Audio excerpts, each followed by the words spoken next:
Namaskar. Okay, in the first day itself, Trump could not stop the Ukraine-Russian war, but a lot of work has been put in and a proposal is now taking shape. And we're going to discuss that proposal with you in some detail. A small request to all of you to please like this video, a very short slide deck, and then some comments on how things are headed. Let's take a look at the slide deck, please. Trump's 100-day peace plan. So let us say you start counting from today on, 100 days. He wants a complete stop to the hostilities between Russia and Ukraine. We all know that it's been on since February of 2022. So it's close to 3 years now since the war started, and a lot of blood has been shed. A lot of Ukrainians have been killed. A lot of Ukrainians have left Ukraine and settled in the adjoining countries. They are ready to come back, but there is a lot of cleanup that needs to be done. So let's take a quick look at the contours of the agreement that is being discussed. This is what we are privy to. This has actually been doing the rounds in many of the groups that I am part of, but since it was not officially acknowledged, I didn't want to reveal them. Don't count your chickens before you hatch. You get that stuff, right? So now the contours are becoming more clearer, and let's just go over them one by one. So first thing that is going to happen is that this is going to be disclosed in a Munich security conference that has been planned. I think it is coming up. If I remember correctly, this is a periodic event and this is coming up shortly. That's where the details are going to be disclosed. Let's go to the next slide, please. So it proposes a temporary ceasefire by the 20th of April, about, like I said, 80 days from now, 100 days during Easter, aiming to pause Russia's military advancements. A European-led demilitarized zone. This is no US. There is no US here. It is supposed to be from United Kingdom and other European forces. They will be overseeing the compliance. No US forces are going to be involved. There is a reason for saying this, and I'll come to that in just a moment. But this is going to be, see, the point I think he is trying to make, Trump is trying to make, is your problem, you solve it to Europe. You get the idea, right? Okay. Ukraine would be required to abandon its NATO membership, but it will be allowed to be part of EU by 2030. And this has been on the cards for a long time. The whole reason for NATO not allowing Ukraine is two things. First of all, there are countries like Turkey who have veto power. I mean, in fact, they held out for a long time before allowing Sweden and Finland, if I remember correctly, from joining, because they said that a lot of the people fighting against Turkey, especially the Kurdish rebels, are holed up in Sweden and Finland, and they wanted assurances that those things will be repatriated. Some deal has been done there. So you see that becoming a member of NATO is only probably going to get a little bit more official recognition of being under an umbrella. But that would, of course, piss off Putin no end, because he sees the NATO, which was supposed to be only a few countries to start with, has slowly started adding more and more and more and more. So this is a thing that you can argue on both ways. Now, what are the ground conditions that might happen? I'm not saying that this will happen. So where are the things? We know that those two, Donbass region is a goner. We know that for a long time, which means Donetsk and Luhansk, Crimea was gone for a long time. That's also gone. So what is the remaining thing? Zaporizhzhia. Zaporizhzhia, why is it important? It's got a nuclear power plant that evidently supplies power to Ukraine. About 30% of the Ukraine is covered by power coming from there, and Ukraine wants that. And in order to get that back, what Ukraine did was it went into Russia, into the Kursk region, and tried to capture the Russian nuclear power plant that was in Kursk. I don't think they succeeded, and that's where the problem came. They thought they would succeed. It is alleged that many countries, not just Ukrainian, had people in that that advance into Russia to occupy Kursk, and people got slaughtered. This is again news not really coming out, but I have heard from bits and pieces by listening to a lot of experts in this area that that's what has happened. So this is a realization of, it's a ground realities that perhaps Ukraine will not be able to get Zaporizhzhia, and therefore it might have to withdraw from 𝗥𝗘𝗙𝗪. Again, these are the contours of the agreement. No agreement is going to be taken in toto. The threat that US will not put funds in Ukraine is the big motivator for Ukraine to come sit on the table. But what about Russia? What is the stick that US has against Russia to force them to come to the negotiating table? Well, this is where things get very interesting. The sanctions on Russian energy would be gradually removed step by step, but they are asking Russia to commit $392 billion, billion pounds, or $500 billion to fund Ukraine's reconstruction over a period of 10 years. So how is that going to happen? The duties will be laid on Russia's sales. So it's like a gradual thing. So for example, if they are selling crude to Germany at 10 euros a barrel, I'm just picking a number. It's probably not. It's probably closer to 70. There will be a 10% charge or something like that that will go toward the reconstruction of Ukraine. Again, I think I think Trump is looking to Europe to assume leadership of this whole situation, manage its mess by itself. Don't involve US. US will be there to give you the final touches. This is how I see it, guys. So far, that's how I see it. By way of comment, you can weigh in on this. Now, what is the next step? An initial phone call between Ukrainian President Volodymyr Zelensky and Russian President Vladimir Putin is scheduled sometime this month. And I think this is all going to be, again, played out. Modi's meeting Trump now is very important, because I'll tell you all the opportunities for India in just a moment. I hope you guys watched the hangout that I had with 𝗪𝗏𝗿 𝗪𝗏 just an hour ago, and here they talked about the reconstruction of Gaza and how India can play a big role in that. Now, after the phone call, there's going to be a face-to-face meeting in late February or early March. See, these things are all steps forward to try and talk peace. After all, they are cousins. Both are Russian. Ukraine is supposed to be the original Russia. Anyway, we don't want to go back that far and see what happened. Be that as it may, right now, where things are is, let us settle down, stop fighting, and see where we can pick up the pieces of our lives and move on. Both sides need a victory, and I think Ukraine will see as a victory that Russia has agreed for reconstructing Ukraine. Because that is another problem. $500 billion is the initial number. Again, I am not so sure that is the final number, because I know that many conglomerates have actually got agreements from Ukraine for using their lands. How is Trump going to fix that part? I don't know. The big deep state companies have actually bought up bunches of land in Ukraine that they think that they can, these are the fertile lands of Ukraine, they think that they can use that to control the commodity market worldwide. Once you control the commodity market across the world, you control the entire world by just making them go hungry. So the next stage is official ceasefire declaration by 20th of April, with an agreement to formally end the war on the 9th of May. All those people who might be wondering, where did I get all these dates? There are reference links provided in the description section. Kindly go over that. Again, this is breaking news. There is a trending line. If you go to X, there is a trending line about this, and that will give you even more data as it comes along over the day, because it's just the beginning of the day in the United States today, and it's a Friday, and a lot of things are going to happen between now and the next 4 or 5 hours.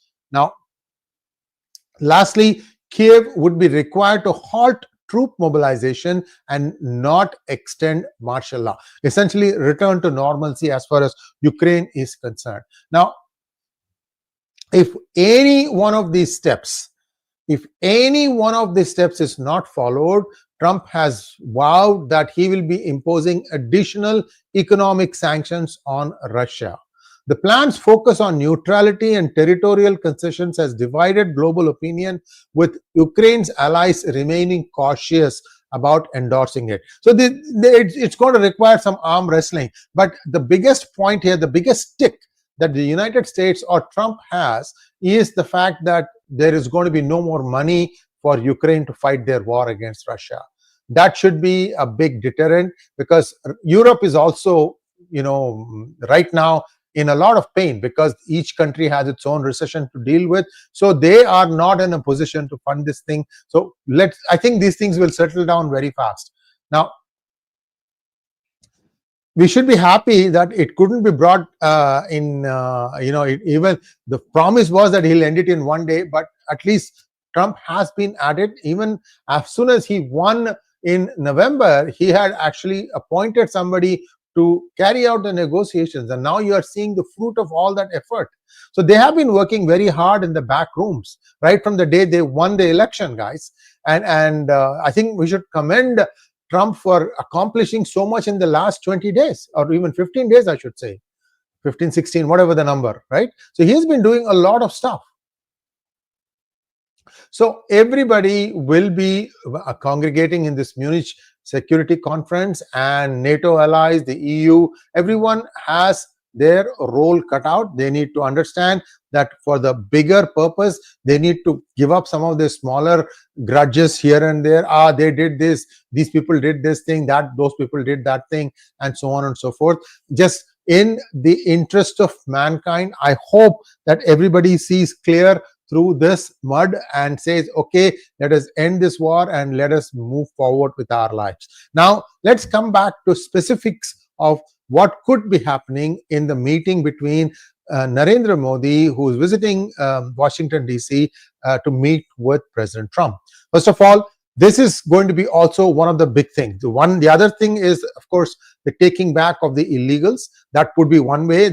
I'm sure those modalities are being worked out even as we speak. But this is a more of a cultural look at things, in the sense that, will India say, okay, we will not buy crude at cheap price from Russia, and we will join you if in case Russia reneges? Or a strong statement from Modi that, look, this is a good deal, and Putin bhaiya, you should accept it, and Zelensky, you too should accept it, and let's move forward. Something like that. Whether he wants Modi also to take forward a diplomacy of some kind, but I don't think Modi will, be able to get everything that Trump wants from him, because this is always the give and take. Two shrewd businessmen talking, and then a good deal will come out, is what my hope is. Let's see how many questions we have. I'll be happy to take your questions. Vasant Ramakrishnan, thank you so much for becoming YouTube member.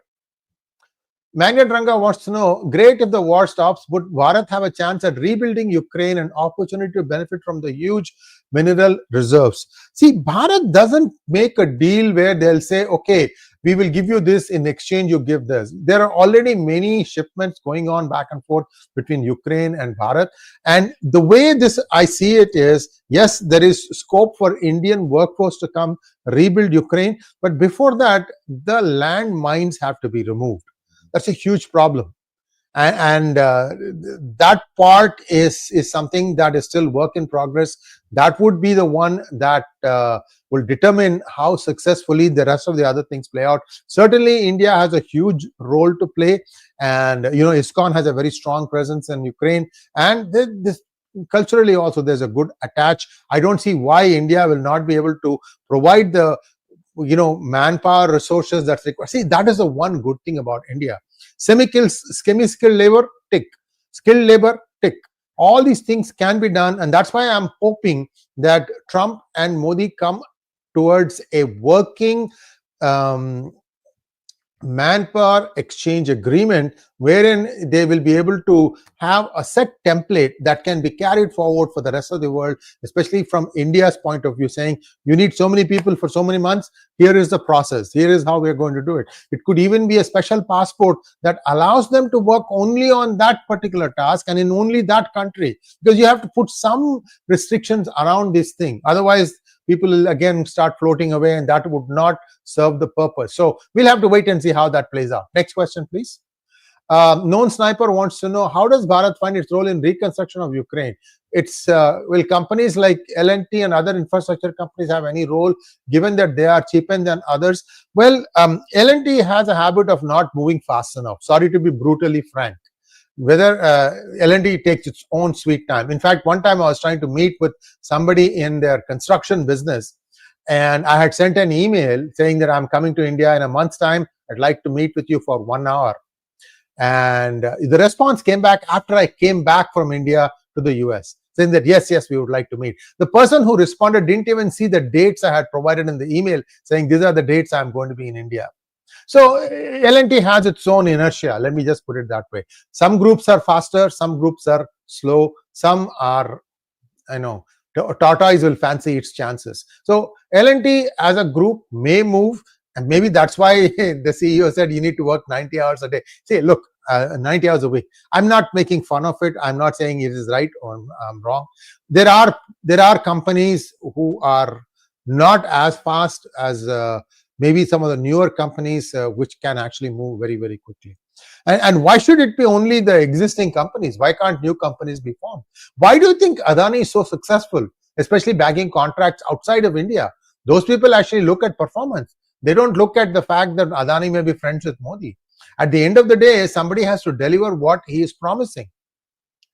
So there are lots of possibilities, there are lots of opportunities, but as a country, India needs to move forward. You shouldn't listen to some of the opposition who will try to still somehow create some sort of a block in all these things. Next one, please.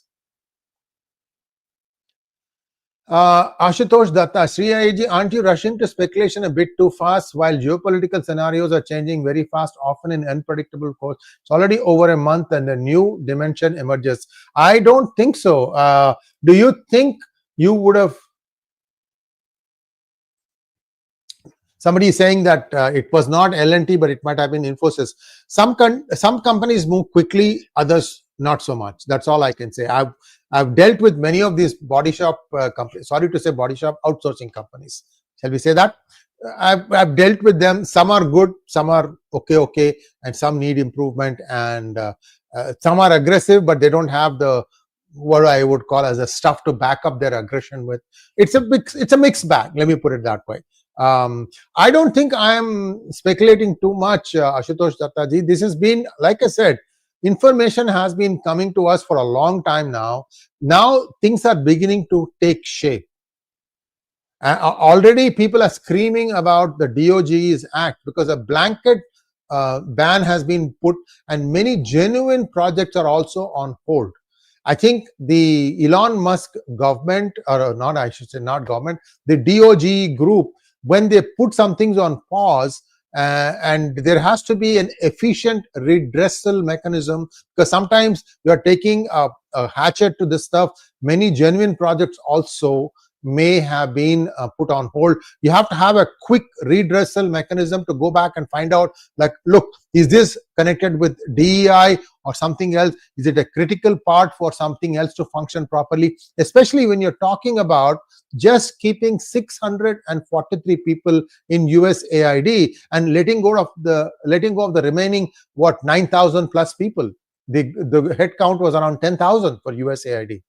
So for the 643 to work efficiently, they need all the automation projects. They need to do a lot of things. So some redressal mechanism needs to be planned by Elon Musk. I hope somebody from that group is watching this video and they will take this message. You can't blanket, ban everything. There are critical projects also that are getting hurt by this. And these are not like multi-million-dollar projects. These are all specific projects with a specific outcome in mind. C.V. Narasimhamurthy wants to know, so do you know anything about Shipping Corporation of India scam of 50s and the involvement of Dr. Jayanthi Dharma Teja?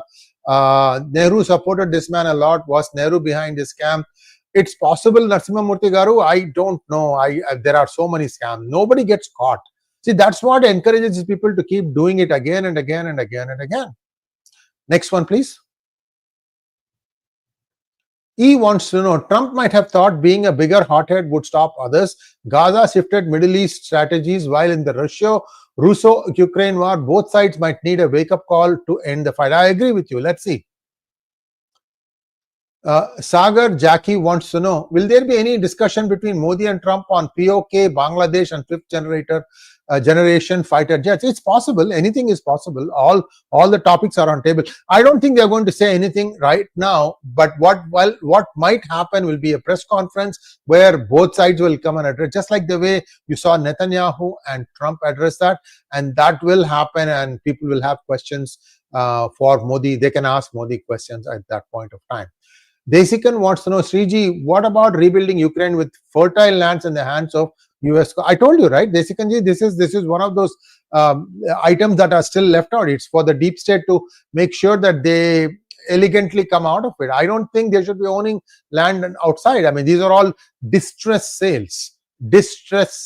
Somebody arm twisted Ukraine and Zelensky into giving this, and some things have to be sorted out there. Let's wait and see how it plays out. Next. Manofsan wants to know, if war stops, then will sanctions on Russia be lifted gradually? Yes. Their economy is in a naturally attractive destination for investment due to their very educated workforce and their large natural resources. I agree with you, Manofsan. Remember, viewers, 6 months ago, I had told many of you who may be getting out or losing your jobs because there was a slowdown in the IT business sector. I was telling you that you need to learn Sanskrit and then you can learn Russian, and that would be a great place to be because many software jobs will be needed, and these things are all mostly in Russian. Remember, half of Ukraine speaks Russian. Half of Ukraine. In the rebuilding effort, a lot of software that needs to be retooled or done, work has to be done. For that, you need to know a lot of Russian. And Russia also needs a lot of hands. So I'm hoping that some basic templates will be put in place that US and India will start following. Once the largest democracies start following that, then everything else will sort of become streamlined. Let's put it that way. Next one, please. Okay, I think that's all the questions we had. Yeah, I think we are done with the questions. And thanks for watching. Please like, share and subscribe to our channel, and always please share our videos, links through all your WhatsApp groups and Facebook pages or wherever. Help us reach out to all of you, your friends, about the messages. We do our work very diligently. We take our work very seriously. We want to give you nothing but the truth. Thanks once again. Namaskar.